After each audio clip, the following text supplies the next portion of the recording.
أعوذ بالله من الشيطان الرجيم بسم الله الرحمن الرحيم رب اشرح لي صدري ويسر لي أمري واحلل عقدة من لساني يفقه قولي رب زدني علما اللهم فقهنا في الدين آیت نمبر 40 سورة الأعراف ان بے شک ان الذین وہ لوگ کذبو جنہوں نے جھٹلایا کذبو کا روٹ ورڈ ہے کاف زال با اور یہ باب تفعیل سے ہے بی آیاتنا ہماری آیتوں کو واستکبروا اور تکبر کیا کاف با را اس کا روٹ ورڈ ہے باب استفعال سے ہے انہا اس سے لا تفتحو نہ کھولے جائیں گے فاتحا اس کا روٹ ورڈ ہے باب تفعیل سے ہے اور یہ مجہول کا صیغہ ہے لہم ان کے لیے ابواب دروازے ابواب السمائی آسمان کے ولا اور نہ یدخلون وہ داخل ہوں گے دال خا لام اس کا روٹ ورڈ ہے یدخلون الجنت جنت میں حتی یہاں تک کہ یلیجا گھس جائے داخل ہو جائے واو لام جیم اس کا روٹ ورڈ ہے یلی جل جمل اونٹ فی میں سم مل خیات سوئی کے ناکے میں وَكَذَلِكَ اور اسی طرح نجزی ہم بدلہ دیتے ہیں جیم زا یا اس کا روٹ ورڈ ہے نجزل مجرمین مجرموں کو گناہگاروں کو لہم ان کے لیے من سے جہنما جہنم میں مہاد بچھونا ہے میم ہا دال اس کا روٹ ورڈ ہے ومن اور سے فوقہم ان کے اوپر غواش اوڑھنا ہے غین شین یا اس کا روٹ ورڈ وَكَذَلِكَ اور اسی طرح نجزی ہم بدلہ دیتے ہیں ظالمین ظالموں کو والذین اور وہ لوگ آمنو جو ایمان لائے وعملوا اور عمل کیے عاملوا الصالحات نیک لا نہیں نکلفو ہم تکلیف دیتے یا ہم بوجھ رکھتے کاف لام فا اس کا روٹ ورڈ ہے اور باب تفعیل سے ہے یہ نفسن کسی نفس پر الا مگر وسعہا اس کی وسعت کے مطابق اولئک وہی ہیں اصحاب رہنے والے اصحاب الجنہ جنت کے ہم وہ سب فیہا اس میں خالدون ہمیشہ رہیں گے وَنَزَعْنَا نون زا عین اس کا روٹ ورڈ ہے اور ہم نے کھینچ لیے ماں جو فی میں صدورہم ان کے سینوں میں من سے غلن کینے غین لام لام اس کا روٹ ورڈ ہے یا آپ اسے خفگی بھی کہہ سکتے ہیں تجری بہتی ہیں جیم را یا اس کا روٹ ورڈ ہے، من سے، تحتہم ان کے نیچے سے، تحتہم الانہار نہریں، قولو اور وہ کہیں گے، قولوا الحمد شکر، للہ اللہ کے لیے ہے، الذی وہ جس نے، ہدانا ہماری رہنمائی کی، ہادال یا اس کا روٹ ورڈ ہے، ہمیں ہدایت دی، لہذا اس کی، وما اور نہ، کننا ہم تھے، لنہتدی کہ ہم ہدایت پاتے، لو اگر، لا نہ، ان کے، ہدانا ہمیں ہدایت دیتا، ہمیں ہدایت دیتا، ہدان اللہ اللہ، لقد البتہ تحقیق، جاءت جیم یا حمزہ اس کا روٹ ورڈ ہے، آ چکے، جاءت رسول رسول، ربنا لائے تھے، لقد جاءت البتہ تحقیق لائے تھے، رسول رسول، ربنا ہمارے رب کی، بالحق حق بات، سچی بات، یعنی لائے تھے رسول ہمارے رب کی سچی بات، وَنُودُوا اور انہیں ندا دی گئی، نون دال واو اس کا روٹ ورڈ ہے، ان کے، تلکم الجنت یہ جنت، اورثتموہا وارث ہوئے تم اس کے، بما ساتھ اس کے، تم جو تم تھے، تعملون عمل کرتے۔ جی اب ہم آگے چلتے ہیں آیت نمبر 44 کی طرف، وَنَادَى نون دال واو اس کا روٹ ورڈ ہے، اور پکاریں گے، باب مفعلہ سے ہے، اصحاب الجنتی جنت والے، اصحاب الناری دوزخ والوں کو، ان کے، قد تحقیق، وجدنا ہم نے پا لیا، واو جیم دال اس کا روٹ ورڈ ہے، ماں جو، وعدنا ہم سے وعدہ کیا تھا، ربنا ہمارے رب نے، حقا سچ،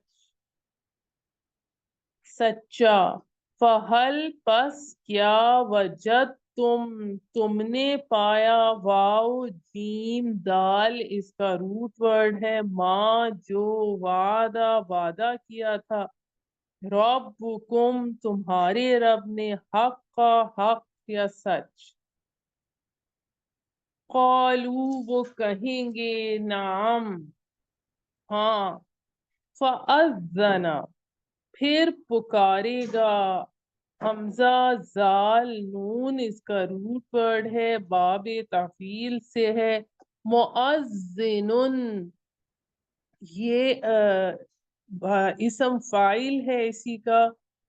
بینہم ان کے درمیان سے، ان کے، لعنت اللہ لعنت ہے اللہ کی، علی پر، علی الظالمین ظالموں پر، الذین وہ لوگ جو، یصدون روکتے تھے، صاد دال جو روکتے ہیں، صاد دال دال اس کا روٹ ورڈ ہے، ان سے، سبیل اللہ اللہ کے راستے سے، وَيَبْغُونَهَا اور تلاش کرتے، باغین یا اس کا روٹ ورڈ ہے، عوجا اس میں کجی یا ٹیڑھ، وہم اور وہ بالآخرتی آخرت کے کافرون منکر. وَبَيْنَهُمَا اور ان دونوں کے درمیان. اب یہ بینہما تثنیہ کا صیغہ آ رہا ہے. حجاب ان دونوں کے درمیان حجاب ایک دیوار ہو. وَعَلَى الْأَعْرَافِ اور آراف کے اوپر رجال مرد ہوں گے. یعرفون عین را فا اس کا روٹ ورڈ ہے.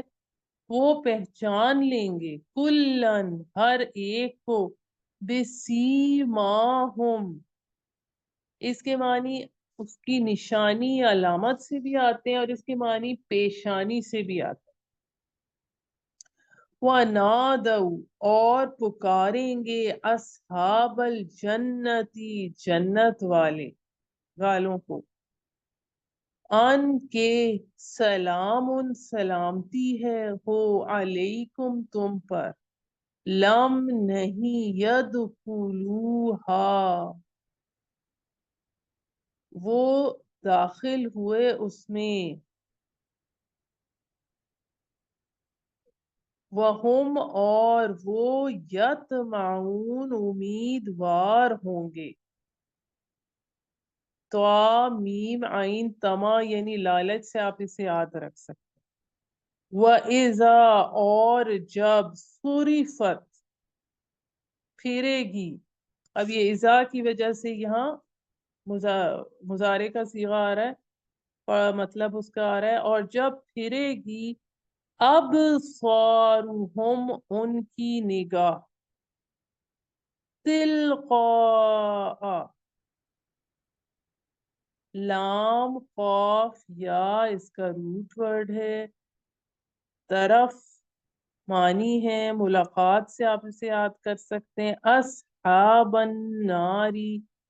آگ والوں کی طرف دوزخ والوں کی طرف. قالوا وہ کہیں گے ربنا اے ہمارے رب لا نہیں تجعلنا بنا ہمیں مع ساتھ مع القوم قوم کے ظالمین ظالم. جی اب ہم اس کا بامحاورہ ترجمہ اور تفسیر شروع کرتے ہیں. بہت انٹرسٹنگ ٹاپک ہے.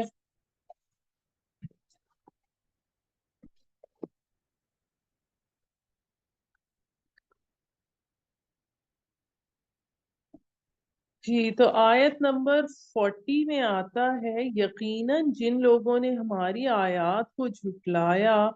اور تکبر کی بنا پر ان کو رد کیا ان کے لیے آسمان کے دروازے نہیں کھولے جائیں گے. اب اس بارے میں طرح طرح کے ہمیں قرآن مجید میں کئی طرح کے جو اشارات ملتے ہیں اس سے ہمیں یہ پتہ چلتا ہے کہ جہنم اسی زمین پر برپا ہوگی اور ابتدائی نزول مہمانی والی جنت بھی یہیں پر بسائی جائے گی. قرآن کے فرمان کے مطابق وَإِذَا الْأَرْضُ مُدَّتْ سورہ انشقاق کی عملی کیفیت کو ذہن میں لانے سے یہ نقشہ تصور میں آتا ہے کہ زمین کو جب کھینچا جائے گا تو یہ پچک جائے گی.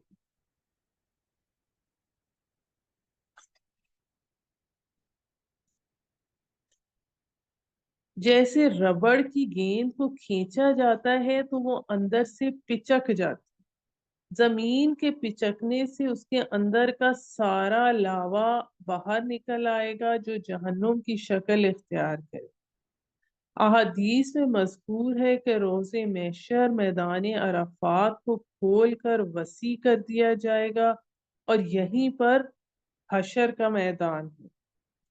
جیسا کہ سورہ فجر میں آتا ہے وَجَاءَ رَبُّكَ وَالْمَلَكُ صَفًّا صَفًّا اور پروردگار شان جلالی کے ساتھ نزول فرمائیں گے فرشتے فوج در فوج آئیں گے اور یہیں پر حساب کتاب ہوگا۔ اہل بہشت کی ابتدائی مہمان نوازی بھی یہی ہوگی، لیکن پھر اہل جنت اپنے مراتب کے حوالے سے اونچی اونچی جنتوں میں چلے جائیں گے، جبکہ اہل جہنم یہی کہیں رہ جائیں گے، ان کے لیے آسمان کے دروازے نہیں کھولے جائیں گے۔ مختلف رائے ہیں، میں آپ کو آہستہ آہستہ یہ سب بیان کر۔ اور جنت میں داخل نہیں ہوں گے یہاں تک کہ اونٹ سوئی کے ناکے میں رہ جائے۔ اس اسلوب کو کہا جاتا ہے تعلیق بالمحال، یعنی یہ ممکن نہ ہوگا، یہ ممکن ہوگا کہ سوئی کے ناکے میں سے اونٹ گزر جائے، اور نہ ہی کفار کے لیے جنت میں داخل ہونے کی کوئی صورت پیدا ہو۔ اسی طرح ہم بدلہ دیتے ہیں مجرموں کو، ان کے لیے جہنم ہی کا بچھونا ہوگا، ان کے اوپر اسی کا اوڑھنا ہوگا، اور اسی طرح ہم ظالموں کو بدلہ دیتے ہیں، یعنی اہل جہنم کے لیے آگ کے گدے ہوں گے بچھانے کے لیے، اسی کے لحاف ہوں گے اوڑھنے کے لیے، اور اسی آگ کے اندر ان کا گزر بسر ہوگا۔ اور جو نیک لوگ ہیں ان کے لیے کیا آتا ہے؟ اور وہ لوگ جو ایمان لائے اور جنہوں نے نیک عمل کیے، ہم کسی جان کو ذمہ دار نہیں ٹھہرائیں گے مگر اس کی وسعت کے مطابق، وہی ہوں گے جنت والے، وہ اس میں رہیں گے ہمیشہ ہمیشہ۔ یہ چیز ہم سورہ بقرہ کی اینڈ میں بھی پڑھ چکے ہیں، یہاں پھر یہ چیز دہرائی جا رہی ہے کہ آخرت کا محاسبہ انفرادی طور پر ہوگا، ہر فرد کی صلاحیتوں اور اس کو ودیت کی گئی نعمتوں کے مطابق ہوگا، کسی کی استطاعت سے زیادہ ذمہ داری اس پر نہیں ڈالی جائے۔ پھر آیت نمبر 43 میں آتا ہے، اور ہم نکال دیں گے جو کچھ ان کے سینوں میں ہوگا ایک دوسرے کی طرف سے کوئی میل، یعنی کہ جو اہل ایمان ہوتے ہیں آخر وہ بھی انسان ہوتے ہیں، ایک دوسرے سے ان کے گلے شکوے ہوتے ہیں، شکوک و شبہات ہو سکتے ہیں، ان کے دلوں میں جنم لے سکتے ہیں، اور اسی طرح دینی جماعتوں میں بھی ہوتا ہے۔ اور کچھ ایسے شکوے شکایتیں بھی ہوتی ہیں جو دنیا کی زندگی میں ختم نہ ہو سکیں گے۔ ایسے گلے شکووں کے ضمن میں قرآن مجید میں کئی مرتبہ فرمایا گیا کہ اہل جنت کو جنت میں داخل کرنے سے پہلے ان کے دلوں کے تمام آلائشوں سے پاک کر دیا جائے گا، اور وہ لوگ وہاں بھائی بھائی بن کر ایک دوسرے کے روبرو بیٹھیں گے، جیسا کہ سورہ ہجر میں آتا ہے، اور ہم نکال دیں گے ان کے سینوں میں جو کچھ خطورت ہوگی، بھائی بھائی بن کر وہ بیٹھے ہوں گے تختوں پر آمنے سامنے۔ غل جو ہے یہ اس کینے اور بغض کو کہا جاتا ہے جو سینے میں چھپا ہوا ہو۔ چنانچہ اہل ایمان کو سورہ حشر کی آیت نمبر 10 میں یہ دعا بھی تلقین کی گئی ہے، اے ہمارے پروردگار، تو ہمارے اور ان بھائیوں کے درمیان ان بھائیوں کے گناہ معاف فرما دے جو ہم سے پہلے ایمان لائے، اور اہل ایمان میں سے کسی کے لیے بھی ہمارے دل میں کوئی کدورت باقی نہ رہنے دے، بے شک تو رؤوف اور رحیم۔ اب جو بعض صحابہ کرام بھی تھے جن میں باہم رنجشیں اور کدورتیں پیدا ہو گئیں، تو حضرت علی رضی اللہ تعالیٰ عنہ کا قول ہے، مجھے امید ہے کہ میں، عثمان، طلحہ اور زبیر ان لوگوں میں سے ہوں گے جن کے بارے میں اللہ نے فرمایا وَنَزَعْنَا مَا فِي صُدُورِهِم مِّن غِلٍّ، اور ان کے بالا خانوں کے نیچے نہریں بہتی ہوں گی، اور وہ کہیں گے کل شکر اور کل تعریف اس اللہ کے لیے جس نے ہمیں یہاں تک پہنچا دیا، ہم یہاں تک